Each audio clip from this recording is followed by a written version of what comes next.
Hey everybody, welcome to Drive Thru Review 652. Today we're going to talk about Hellboy the board game. This is coming out just about now from Mantic Games. It's designed by James Hewitt and the folks at Needy Cat Games. Now James, if you're familiar with Warhammer Quest, Silver Tower, and Gore Chosen and some other games, as well as some older games from Mantic, so he's got some design pedigree under his belt. And is the reason I'm most interested in checking this game out. I'm not like a huge Hellboy fan. I don't know a lot about the Hellboy comic, although I do like the art and the artist of the comic. But I'm not like a Hellboy fan. I don't hate it or anything, but I'm just not a big fan of it. But I was most drawn to this based on the designer and some of the things that he has done in the past. So what this is basically a dungeon crawl, to be really short and glib about it. But there's a lot more to it, and there's some interesting design elements. So let's go ahead and jump into how the game actually works, and I'll come back and tell you what I think. So I've got a lot of stuff set out here on the table. Let's focus on a couple of these different elements to give you a good sense of how the game's going to work. First thing we're going to look at are these case files. Now here is the first case file that you'll see in the game. This is kind of the first one you should read. You can see there's some other ones here. I've kept these cards in order as I've played through them, and there's some others here that I haven't even looked at yet. I believe it comes with 6 total cases in the game. Now this tutorial one I'm going to show you little bits of, but I don't also want to spoil too much of it, but their game comes with a tutorial here. So if we zoom out a bit, this is a stop and read this first, and this will kind of walk you through a lot of the basic mechanics as well as get you started with the main case here. So you're going to kind of get spoiled walking through it as you go through. And then of course they have the big kind of somewhat thick rule book here to go through. Now the thing is this is not like I play this case once and then I'm done with it.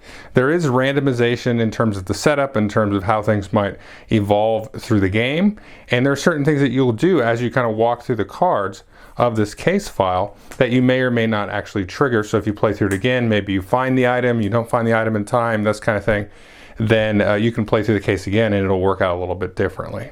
So the first thing to kind of notice here, let's just walk through this very briefly here. So this will kind of give you a setup in terms of how to set up the board, and then based on which agents you're using and how many agents are in play, it'll have these little symbols here to tell you what kind of cards to actually put in the game. So you've got like this stack of encounter cards that you will use. You'll have a deck of doom, which will kind of activate the enemies and that sort of act as an AI. And then you also have some boss behavior cards and so on. So each of these will kind of tell you to set things up in a certain way. And as you can see from some of these other future ones, it'll tell you the challenge rating is about a medium and the duration is short. So you could have a very hard case that's short, or a long, medium difficulty case, and so on. So this will tell you how to set it up, but everything is within these parameters is somewhat randomized except for the board layout here. And then here it's going to tell you how to set up the case board. So here you can see kind of the main sort of board that keeps track of a few different things. You'll have your case files here as you kind of go through, and they'll discard off to the side, but then some of the files will sit above this board, and you'll just know that, oh, okay, if some certain thing happens, like maybe this marker gets to a certain point, you're going to have different tracking tokens on the information track here, or the doom track like there. And if certain things trigger, these cards will have told you, if it gets to this point, flip this card over, do this action, that kind of thing. So these tracks are kind of here for that. You'll have some different encounter cards and so on, and the doom cards will go here, like so. And then at the bottom down here, you're going to have different enemies here that will tell you, okay, you're going to do minion A will be this tentacle, which wouldn't be that, but it might be like these rampaging frog monsters, and you'll set these out. And then these encounter cards will tell you to put out certain things here, like different scenery or particular things, or minion B, which will be randomized based on the case that you set up. But maybe you don't see minion B in that particular case, it's minion A next time. And so some of these cards will be up here. And then after a certain point in the game, I'll flip this back over, but you're going to actually pause the game in a sense, and then go flip this over to the confrontation board. And this is when you fight the big boss. And of course the game comes with these larger miniatures here, and so these could be some of the bosses. Maybe they aren't always these giant miniatures, but a lot of them are very frog based, very sewer based here. So once you have that encounter, you'll flip this over, and then you'll track a bunch of different things here and different hit points and have the boss deck and so on. So the game will kind of pause, then you go into kind of a final boss fight in all the different scenarios. Now, one thing that you'll notice here on the other side, and this track is actually on both sides, this is kind of the threat track, and this is going to be set up based on the threat level of whatever characters you're using here. So you can see Hellboy himself here has a threat level of 10, and so you're going to order these from highest to lowest, but after something gets attacked, then he's going to go down, and this will sort of act as a almost like a tiebreaker or something that the monsters will go after them in this kind of order. And then there's certain things that you can restack this in the correct order based on like resting and stuff. And so you can try to work it through the mechanics to get kind of like your tank or your Hellboy in front to take some more damage. Now, as you can see out here, we've got these little rings that we can clip on to the different players so they can see, which color they represent on the threat track, as well as which action cubes, which color action cubes they're going to be using as they take turns. But there's not really turns in the game. So here we can see the player card here for Hellboy. There's a couple of different things. Now, as I mentioned, each player has action cubes in the color they've chosen. And there's certain things that are basic actions that you can do that are going to cost you 1 cube to spend. Or you might have special moves here on your card or on some of these starting cards that you might get. So each character has a little starting card. So Hellboy has deep pockets and then his pistol. But you also get the opportunity to spend kind of this nebulous money amount that you get. So based on the number of agents that are in play, you get a different amount to spend. And so you can dig through this requisition deck of cards, and maybe I chose incendiary ammo. In this case, I can spend an action cube to flip this card and then use this with a weapon and so on. There's concussive grenades. You can see this costs 2 and so on. So there's different cards and things that you can sort of agree upon before you start the game to sort of mix up and choose different things. You can even get little backup agents and stuff like that. So this is all the stuff that you start with. And then on your turn, maybe Hellboy is like, well, I'm going to do a move action and then I'm going to punch this guy. And then he's still got 1 action cube left. And then Abe over here, maybe he's the yellow player, he's going to say, you know what, on your turn I'm going to actually boost one of your actions. Then after you do those 2 things, then I'm going to take both my actions and then go back to Hellboy, and he's going to spend his last action to do something. So it's very much not a typical turn structure. It's just folks collectively spending actions and agreeing how they want to do stuff. Now typically you have your basic actions, you want to move, fight, all that kind of stuff. That's all indicated here. So if you're doing a fight action, you can look and see the icon there. So the Hellboy has a red icon, which means he's going to, whenever he does a fight, he's going to take 3 red dice, and then he's also going to take this effect die. So whenever you do these actions, you're always going to take 3 of the color that you are in that particular stat. Like Abe here, he would take 3 orange dice and the blue die, and then you're going to roll these, and obviously the pips here are successes, and then this effect die is going to have some kind of effect on what happens, and it could be good or bad. Now in the back of the rulebook, you can see here's a very interesting thing here. So these are the dice levels. So yellow is the worst. So when he's trying a ranged attack, he's actually the worst there. But if he's trying to do defense or do an investigate or an examine, I should say, he's going to be using orange, which is average. Now you can upgrade these dice here. Now nobody actually has black dice for one of their stats, but you can upgrade red into black, and black are the best dice that you can get. And of course here is actually the effect die. So let's say I did that roll where I had that, and I rolled, I believe it was these here like this. This will actually cancel the one with the highest. So I actually only got 2 successes on that case. But let's say I got this one here, multiplier, I'll add double whatever the highest is. So in this case, I'd actually have 6 successes. So this will kind of just break things up and add a little bit of randomness to it. Now, what am I talking about with the upgrade of the dice? And this is probably maybe the most interesting thing about the mechanics in the game is downgrading and upgrading dice. Well, let's say Hellboy wanted to attack this particular character here, so he's going to roll his 3 red dice, and of course his blue one as well. But there's another enemy in that area, so that's going to downgrade one of his dice like this. Now you can, as Hellboy, spend extra cubes to upgrade dice. So I could spend, let's say I take 1 action to fight, and then I spend 2 more cubes to upgrade these 2 reds. into 2 blacks to help kind of offset that orange dice that I'm rolling. So I'm only doing like one thing on my turn, but I'm putting all of my strength and weight and willpower into that one specific item because I really want to beat this thing up. Or I don't have to do that. I can just kind of go with the punches and hope to get a little bit lucky there.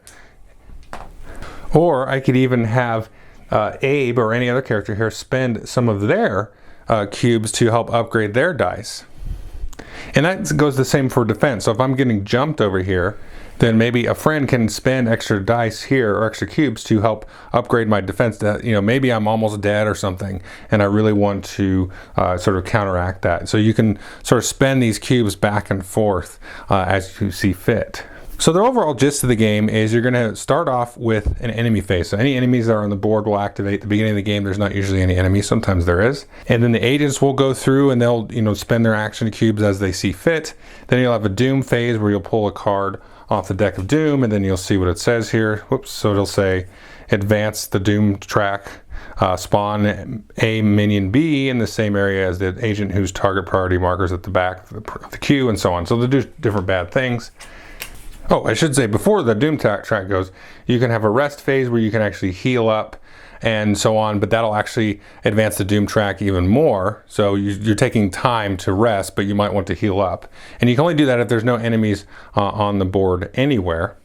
Then you'll have your end phase. Everybody gets their action cubes back. If you've got any fire marker out on the board or anything, or any of these swarms of frogs, then they're going to spread. But as you move through whatever encounters you have set up here, you're going to flip over these encounters, and you're going to see here, based on the number of areas that are in a particular room here. So this has 4 areas. You can see these kind of outlined there, probably not that close, but so very lightly you can see this has 4 areas. So in this one, we're going to put out all 4 things. So we got a frog swarm with scenery 2, minion B, minion A, and a clue. So you put out a clue marker. You've got these different scenery things, which Hellboy can take action cubes to throw. In some scenarios, there'll be special actions that you can do to interact with the different scenery pieces. The clue tokens usually take an examine action. And again, that's going to move up your investigation track here. So you're trying to basically investigate and explore all the rooms before the Doom track up here, you know, gets to where it's supposed to be. And of course, if you're in this area here, which only has 2 areas in there, you're only going to set up the first 2 parts of this encounter card. You're going to ignore the 3 and the 4. And sometimes there's special abilities that I didn't show you on this one here, like for example, Supernatural Gale. Any shoot actions that target areas in this room or any adjacent room have 3 downgrades. And it's worth noting that, you know, if you're shooting into an area with enemies or shooting through an area with enemies, you're going to downgrade your dice as well. And there's all kinds of different effects and things. Some of these might interact a little bit more with the actual scenario on the different case files here. But that's pretty much the gist of the scenario. You're kind of walking through here, dealing with all the baddies, trying to sort of combo up all your different special abilities and spend your action cubes in a wise way. And then trying again to work through these case files, which are going to add a lot of flavor and replayability to each of the different scenarios. And then finally, again, have a boss encounter. And there's other rules for like getting knocked out, which changes a little bit when you fight a boss. If you get knocked out, there's a way to kind of desperately come back and get like a last sort of heroic act potentially. It's very difficult to do that. The last thing I'm going to talk about in terms of mechanics is actually how you take wounds. And this is another interesting mechanic. Now you have most of the characters, now some characters have different special cards that will kind of like absorb wounds with. So these little starting cards and stuff make them even more asymmetrical than the abilities on the cards. But you'll have a pile of these wound markers, a lot more than I'm showing you here. Then as you take wounds, you start to fill up your track. And then once you fill it all the way up, let's pretend this is filled up here. We'll add a couple of more. Like this, and then you take another wound, and then you'll flip this over, and then this is going to tell you you're going to downgrade a die when you're doing a defensive action. You can see it matches that, and let's see what this one is here. Oh, this is another one. So you become very less defensible. And this one here is you're going to downgrade a die on a ranged attack. So you start to get worse and worse and worse as this goes, and then obviously once you flip all these over and then take another wound, then you'll be knocked out. Now as you heal, you'll start to flip these back down, And then until once you flip these all down, if you do a heal action, you'll start to clear them off in general. So you can take some damage and you're fine. You're just taking a little bit of wounds, but then it starts to really hamper your ability to play, and you got to think about doing a rest action or getting healed somehow. But that's pretty much the overall gist of the mechanics. Okay, so that is Hellboy the board game. So let's kind of go through my three pillars of reviews. In terms of player count, this one you can play solo or up to 4 players. If you play solo, you just control 2 agents. If you play with 4 players, then you control 4 agents. And the game does scale the difficulty and like the amount of encounters and different minions and stuff that are going to come out based on the player count, and the different tracks will kind of set up. That's all baked into the case deck, so it does scale very well based on the number of agents that you're using. I played with 2, I played with 4, and it works fine. And I played it solo, and that works fine too. You just control 2 agents and away you go. The play time, now that's going to vary based on the case that you do, because some, like I said in the walkthrough, they're short, long, and then medium length cases. So some of them are going to take a little bit of time. Some of them, I haven't played through all of them. There's some of these haven't opened, but some are very confined. So it's just like a room basically with a couple of rooms around the side. And some of the others you're kind of going through, and you might get like kind of a bottleneck as you go through there. So those will take a little bit more time to kind of get through. So it kind of depends. I would say, I don't even know what the box says on it. Does it say a time? I don't think it does. It says 60 to 90 minutes. Yeah, I would say 60 minutes to probably 2 hours, is possible, especially with like 4 players playing a long one and stuff like that. But as you kind of get familiar with the mechanics, which can seem a little bit overwhelming at first, but it does a good job of running you through the tutorial and getting into that first case. The rulebook itself is it's almost like having 2 rule books almost. I would say definitely go into it going through the tutorial and that first case just to get you going to get the gist of it. And then as you kind of walk through, you can go to different reference parts of the rulebook. The main rulebook is a little bit weird because like the setup for the scenario is in the very back. And like along with the setup for when you do a confrontation, which is fine because like don't even read that the first time you play the confrontation stuff, whatever. It's like 2 pages and it's not like a lot of text. When you get to the confrontation, when the case file tells you, just flip to those 2 pages and set it up and be like, oh, I got this because I've been playing the game for an hour, and I'll understand, oh, now I flip cards from the boss deck. That's fine. But it's a little bit disjointed. When I first got in and just started kind of plowing through the rules, I was like, yeah, I'm kind of lost here. But the game is not very complex. But then I was like, whatever, set up the tutorial and then go through it and play it. And I was like, okay, I got this. And then I was like, okay, what happens in the end phase? Open end phase is just a little bit of text. And it's like, got it, go. So I like that they did the tutorial in that way, but I wouldn't certainly say just, read the rules straight through, because it's a little bit frustrating. But the saving grace is the tutorial. So there's that. Now, what is this game like? Well, it's like a lot of dungeon crawls, obviously, so you're kind of running through and fighting stuff and having a boss fight and all that kind of stuff. But it does a lot different. And like I said at the beginning, I'm not like a Hellboy person. I just never got into it. I do like the art. I even like the art on the room tiles. I'll get back to what this is like in a minute. I like the art on the room tiles. It's a little bit plain, but it's also like a little bit sort of cartoony and sort of Mike Mignola-ish, who is the artist of Hellboy. So it's very crisp artwork. And the art on all the cards and the different player boards and stuff like that, it's all Mike Mignola stuff. And so I like that. To me, I don't really know anything about Hellboy, but to me it feels like Hellboy just because the art style sort of is in that vein. Now, I don't know how well the mechanics and stuff translate to the comic. I've seen the movie, and I think I read like a Hellboy comic a long time ago.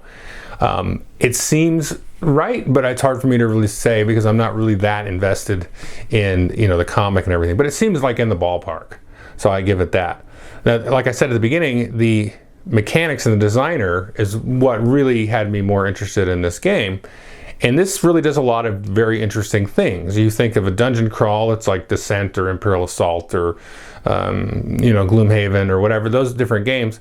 This isn't like moving through a dungeon rolling dice. This is a good fresh take on this style and how that stuff kind of works. And the real crux of it for me is the whole upgrading dice and the action cube management, because the game's going to throw a lot of stuff at you that's going to downgrade your dice and make you not as great as you could be, because sure, you're great on paper, but then once you get in the thick of it and you've got a bunch of robot freaks around you, or not robot, I almost said ribbit, frog freaks around you, then you know, it's going to degrade you. It's the pressure of the situation, but then you've got the morality boost and the way to, you know, kind of help your fellow you know, detectives that are in there. And that actually makes for a very kind of interesting arc in terms of as you kind of progress through the game. And you're like, okay, well, if I spend some, you know, cubes helping on defense, I won't be able to do a lot. And if I really throw all my cubes into this one attack, I'm not going to be able to, you know, move around and, you know, maybe do an investigate or an examine, and, you know, or do an interaction with some object that's sort of towards the goal of the overall case instead of just smashing people. So there's a good kind of tug of war balance between those kinds of things in the game, and that makes for really unique and interesting gameplay. So it's not like just another dungeon crawl. It's got a very interesting mechanics to it. And then the other part of it is I showed you how you take damage, which was pretty cool. I like that. It's very simple, but I think it's a very elegant way of doing that. And then just the way the case files work out. And this is an interesting part that I thought in terms of like the emotional or thematic connection to it. So the first time through a case is the best time, because you go through it and it tells you, you know, don't flip this card over until this happens, and then you flip it over and, you know, you've got to do one of a couple of things possibly, or it's just like, oh, now the monster's here and you've got to fight. So you don't really know that though going into it. So that first time through the case is the best, because you just don't know what's going to happen. And it's like, it because of that sort of veil or fog of war, you feel like a little bit more immersed into the game. However, you can still play it again, which I have with the first one. I played that one twice, and it was still fine to play through it, because there was one thing where we didn't actually get the investigate marker where we wanted, and then the boss came anyway. And so that was okay, because I never actually went and read the card anyway. I just said, okay, I'm not going to read that. Maybe next time it'll happen. And then so the other way is the way that it's set up is it's not always the same monsters in the same order, or, you know, you won't deal with certain things in a certain way, and the way the clue encounters come out may be a less or worse or advantage for you. So even though it's kind of the same story, it's still different. It's not linear. So they've baked that into how you set that up. And the other cool thing, and just if you're thinking of this for future replayability, is you have these case files, which they could theoretically like just have an expansion that had like, you know, 3 more of these and then like a couple of minis, and then you have a lot of baked in sort of replayability and narrative and stuff, and all about how that stuff works out. So I think it's very interesting. Again, I'm not a big Hellboy person, but I really did enjoy the game. And I think if you are a Hellboy fan, I would expect that this would be pretty awesome for you. If you're not, then if you're, you know, looking for something kind of fresh in the dungeon crawl area, then this might be a good one to kind of break that up. So, you know, James is somebody that has, you know, kind of borrowed from mechanics and, you know, come up with his own kind of twist on some different kinds of mechanics with the Warhammer Quest stuff, and playing around with a lot of his other games. Warhammer Quest is like my favorite one from him. And, you know, so it's cool to see this kind of, you know, I want to call it like a Euro sort of mentality, but just kind of the lab technician mentality in terms of playing around with, you know, what you can do, you know, with mechanics. Because I think even as, and I've said this about like claustrophobia, you know, if you're more of a Euro player, probably not still watching the video, but in case you are, then this might be good, something for you to chew on, because again, you're pushing and playing with those action cubes, upgrading, downgrading dice, that kind of stuff. That makes for some interesting, you know, sort of room to play with. So anyway, I definitely recommend folks at least take a look at Hellboy and check it out. I think there's a lot to really enjoy with this game, and especially if you're a Hellboy fan. So there you go. Thanks.